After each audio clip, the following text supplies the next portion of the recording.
Finally, we're back onto the good stuff.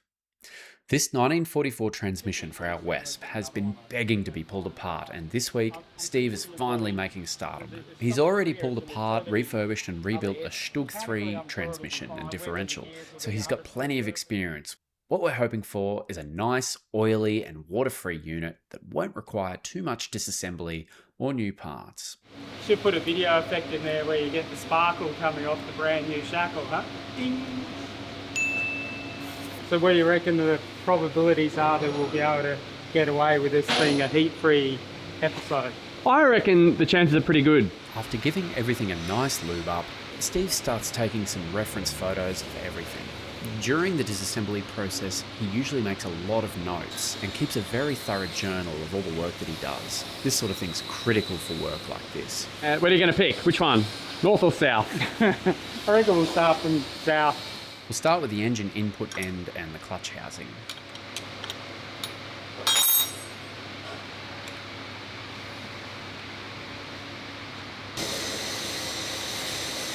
Oh, I didn't expect that. Wow, it's got slip.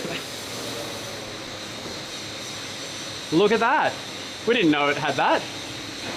Well, I suspected it had something like that, but it's a similar thing to the Stug, that it acts as like a bit of a slip joint, I guess. Yeah, there you go. But it's encouraging that the stuff's not too stuck.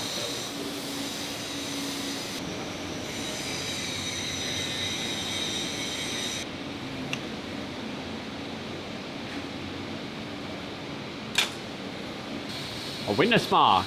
We've been caught out before, and it's always important to mark pieces as they come out. Usually with German stuff, if it's not assembled in the exact same way that it came apart, it probably won't work or will cause problems down the line. That's something you hardly almost ever see in a wartime German transmission, an actual ball bearing instead of a roller bearing.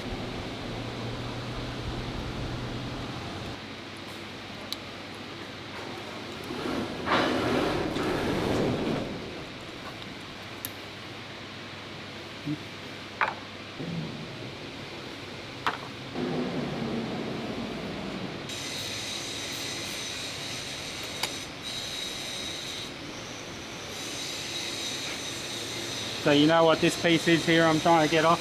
Drain port thing? Nope. Nope. Cold, very cold. Some kind of adjustment access? Nope. Nope. Even colder. Colder. It's the engine tachometer drive. That's the rev counter. This is connected to a cable which goes to the rev counter. Yeah, it's coming out. Oh, no.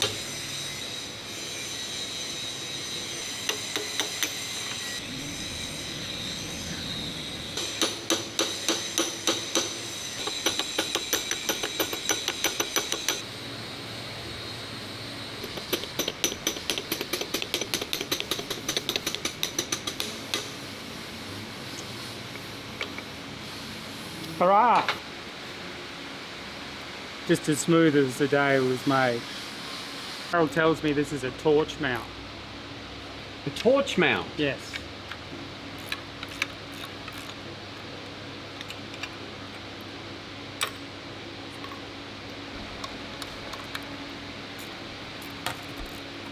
Oh, first one. First breakage. Oh no. Oh. And it's a 9mm screw. Oh no. Bugger. Lucky. Hey. Luckily. So, the only one you get.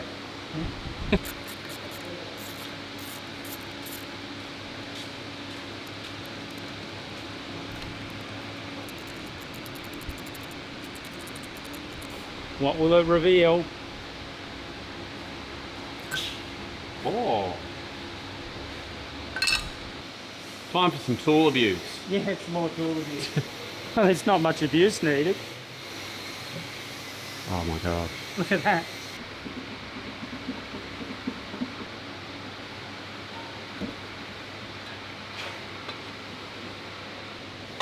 Just wondering.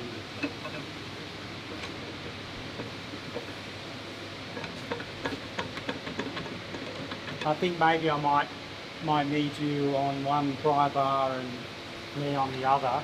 Coming out. That's it.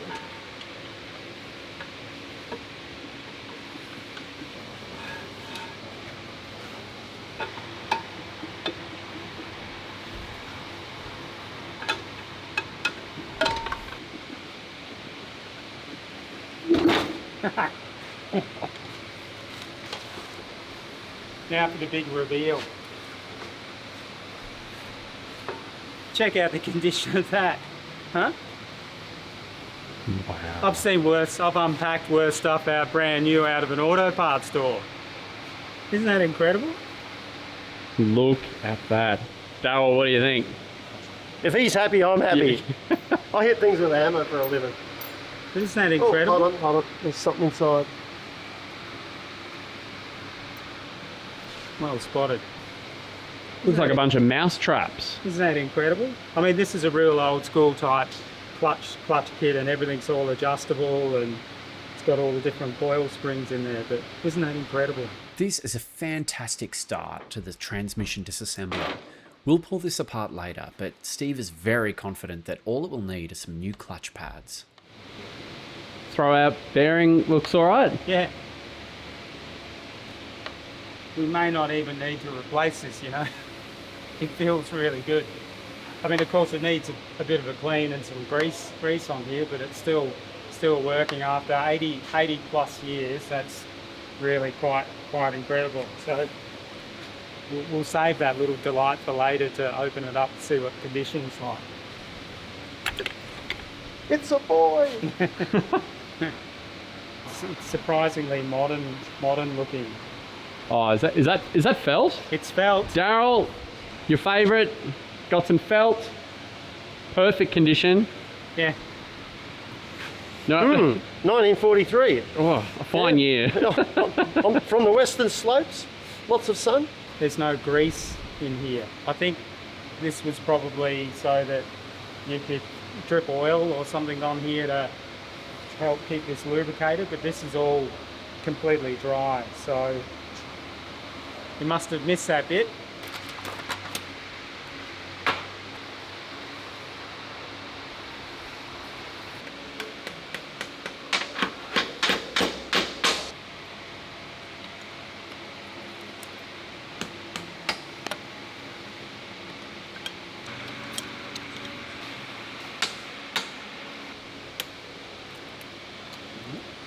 Not actually sure why they had this bloody thing on there, actually.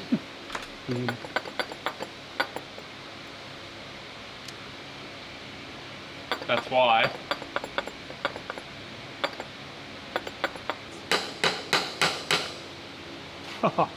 Nice.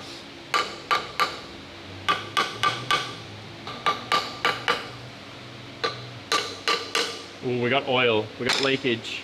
Straight out of the Caucasus. They would have burned through that by then, didn't they? Well, I don't know. I think they would have made it. What is this, 1943, this one? 44. Oh, this is 44? Oh, no, they've lost that. Oh! That looks pretty good, doesn't it? So that's what that clip is, to stop this from falling out when you put it down on the ground like that.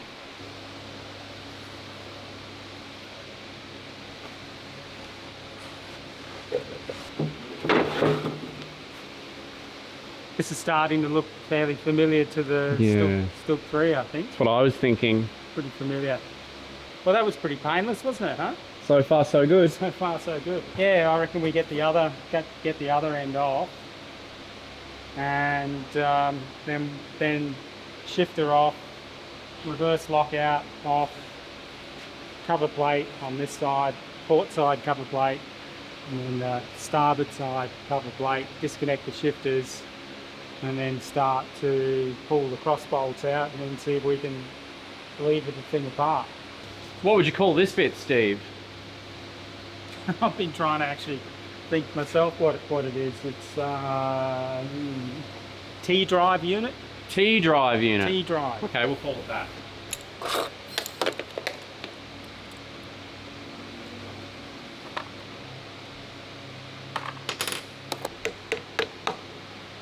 Hear the sound change? That was good.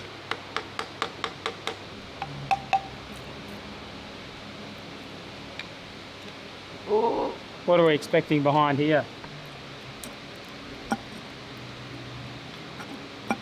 Guessing any small animals? Birds, Hope not. small animals? Oh, it's like a mini version of the Stug differential.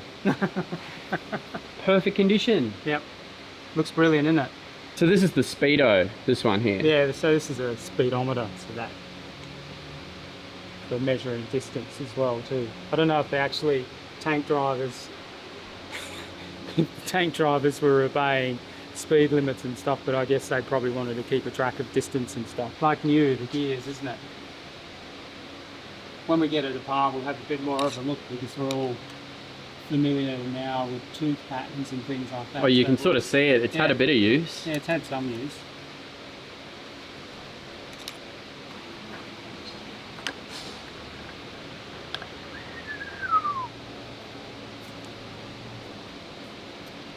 Ah, there it goes. It's a little bit gummed up.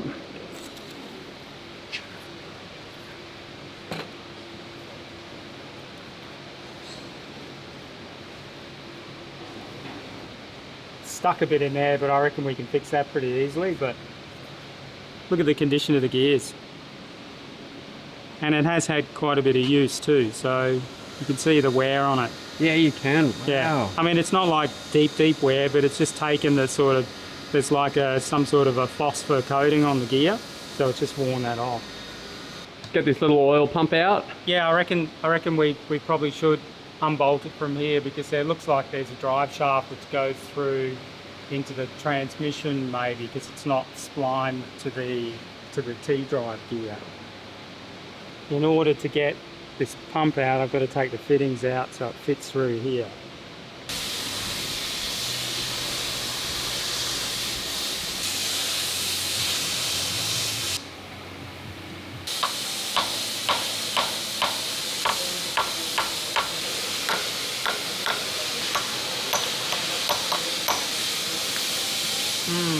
You can use some heat on this. So we're what, 3 hours into the disassembly and I've waved the white flag and resorted to getting the OptiTorch out, huh? Oh, I think Does that lose me any points? No, I think that's a pretty good effort. I think it's pretty good.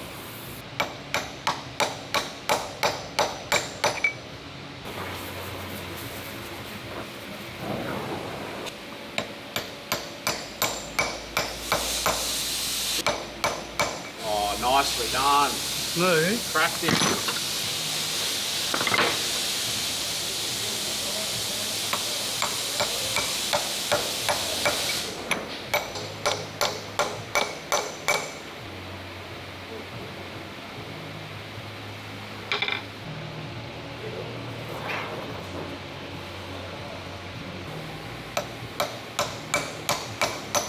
Makes all the difference, huh?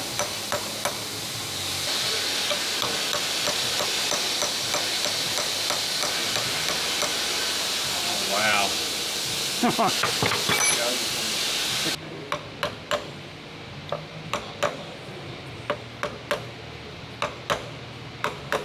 It's quite hot.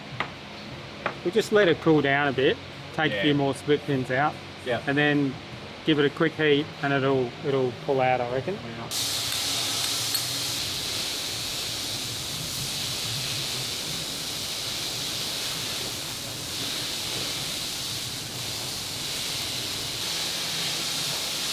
I didn't get them super hot because I don't want to affect the temper of the studs. Yeah. There you Yes, there we go. Don't speak too soon.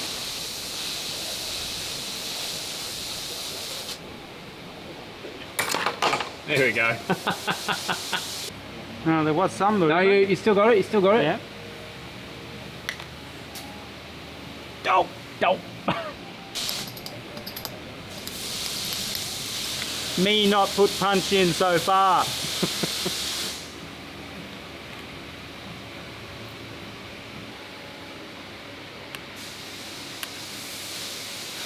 First one. can Beautiful. reuse. We can reuse that, huh? Yep, they'll repurpose it. No heat required. No heat required. Another one saved. We'll put that in the box. Good to go pile.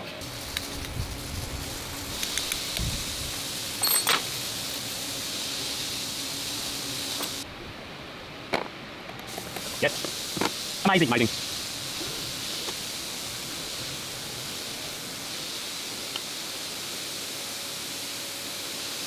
He's a maniac.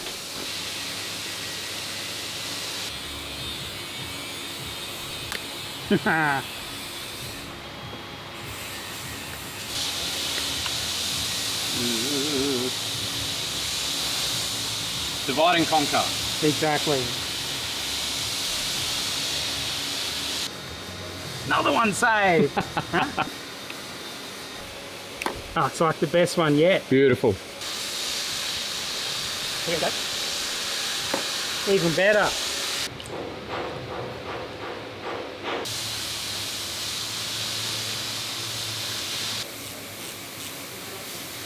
What was that grimace for, Steve? Because I just hit my elbow. Oh. And I don't know why they call it the funny bone. There's nothing funny about it. There's nothing funny about it at all.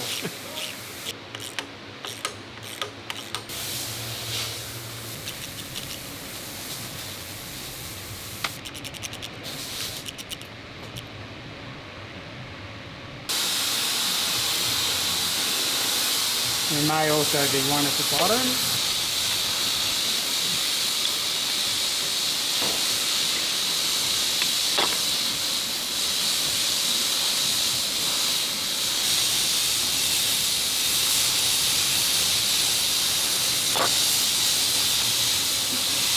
Oh, man.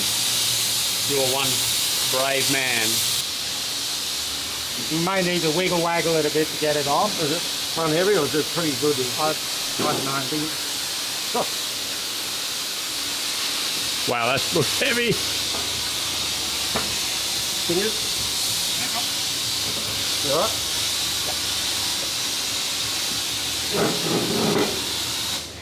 it's got a bit of gravity in it.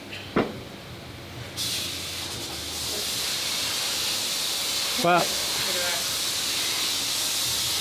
that's that little drive shaft. So look at the amount of effort I've gone to key it at both ends. So then this goes through into here, which even if the tank's not moving, as long as the engine's on and the driver's got their foot off the clutch and neutral, the transmission's rotating just to keep the oil pump going so that it's circulating oil through the system when the vehicle's not moving. No shim. No shim on this one. Just slam it straight on. Just straight on. Definitely. Gear looks perfect.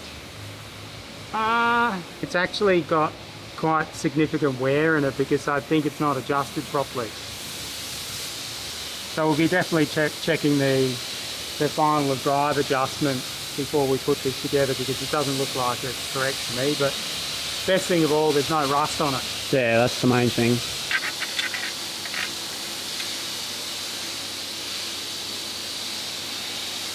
There's a bit of crumbly stuff in there, but nothing too dramatic.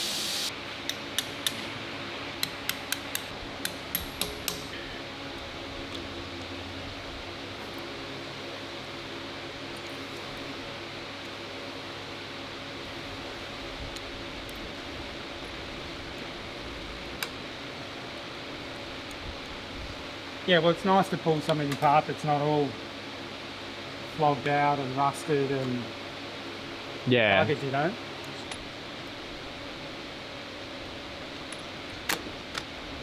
Ready for a reveal? I'm ready, Steve. Bit anticlimactic. Didn't need to struggle with it. Ta-da! Is that water? Or is that diesel?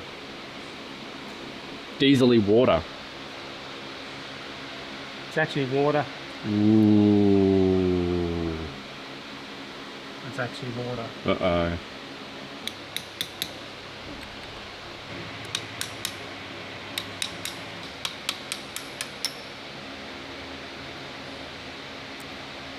So I never took the others apart. So I don't know how much you have to struggle to get them off. Oh, this took a few hours actually. Oh, You snooze, you lose.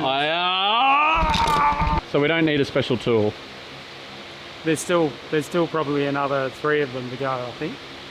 Yeah, but we never could do that with the Stug transmission. That's pretty good. Well, I can hammer the hell out of it and put it back on. No. That's okay. That's okay. Ow!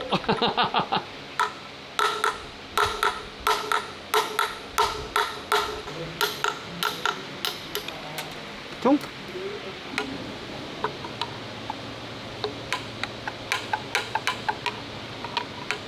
Success. Got it. Notice how we've still got the little plate on there showing the shift gate where gear positions are.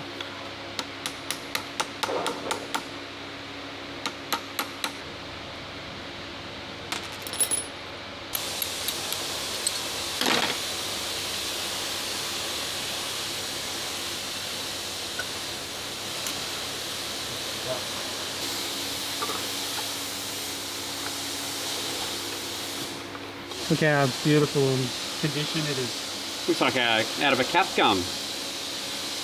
Oh, yeah, I guess so. Haven't used one of them for a while.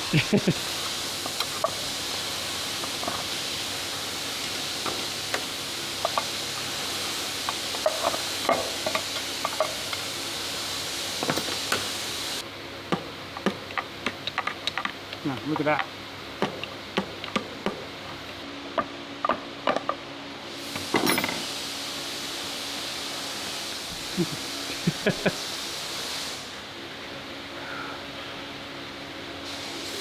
So there's a bit more work to be done on this, I think, to unseat this, but just looking at it, it looks like that you sort of, the driver would grip this, which lifts this up, which lifts the pin out of the way so that it can go all the way so that you can get to 5th and 6th gear. It's just going to need this all cleaned up. There's bound to be a spring inside here, but that should be pretty easy to fix, I think. Nice. And it was here we started to notice a few little droplets of water. Rusty looking water.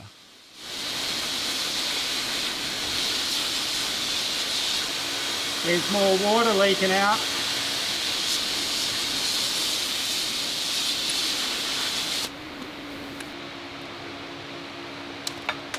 Broke one. Is that water or diesel? It's water.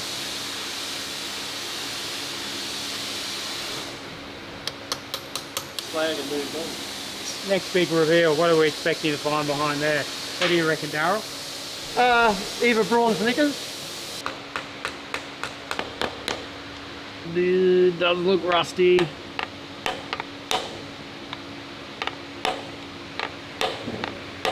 Beautiful handcrafted wedges. Made with love and precision. Might need straightened.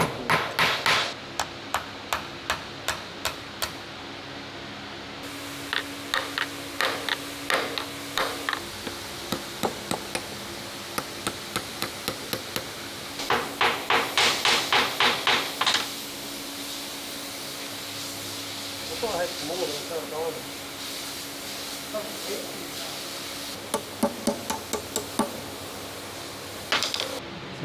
You had any? Yeah, man, just sort of a bit of a...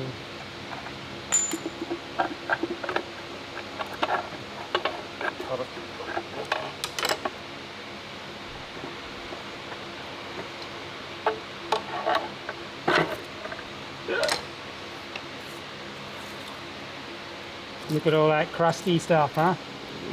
Nice. Might just be the paint, you know? Do you believe in Father Christmas? Sure do. Tooth fairy? I believe in Christmas miracles, Steve. Tooth fairy? Oh! Oh.